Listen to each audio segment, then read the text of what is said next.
Je trouve dans mes bibliothèques, la bibliothèque universitaire de recherche astrologique, un ouvrage de Ruhr, Nostradamus 1948-2023. Ça m'a évidemment un petit peu interpellé, parce que 2023, nous y sommes. Et bon, je n'ai pas retrouvé la référence d'ailleurs à l'intérieur de l'ouvrage qui s'arrête à 2003. Enfin bon, en tout cas 2023 figure bel et bien à la couverture de cet ouvrage de Émile Ruhr, qu'il a écrit en 47-48. Alors,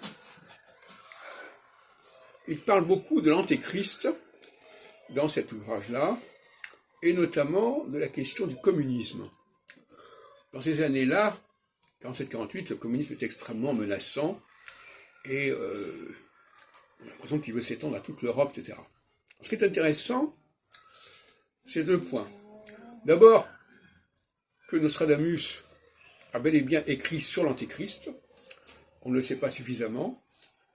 Ça ressort bien sûr de certains quatrains de la 8e centurie, notamment la centurie 8, 76, 77, mais ça ressort aussi de l'épître méconnue à Pie IV, où il donne la date de 1567 pour la naissance d'un certain antéchrist. Enfin, Émile Ruhr, lui, il en est au 8e antéchrist, etc.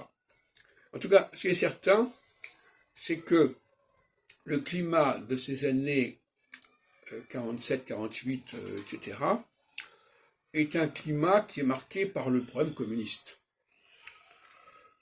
Et ce qui est intéressant, c'est que André Barbeau, lui, va impliquer l'astrologie, je dirais même, dans le domaine du communisme. Vous savez qu'il a publié en 1963 un ouvrage qui s'appelle La crise mondiale 64-65, où il annonce pour 71 la suprématie du communisme sur les États-Unis. Et toute son astrologie saturno-neptunienne est liée à l'histoire du communisme. D'où cette année 1989, qui met en avant déjà dans les années 50, 36 ans après la conjonction Saturne-Neptune de 1953,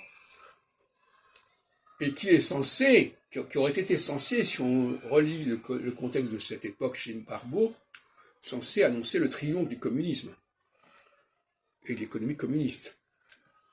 Donc c'est quand même pas négligeable que Barbeau ait pris ce côté-là au nom de l'astrologie, alors que beaucoup d'autres chercheurs, eux, diabolisaient le communisme. Bon.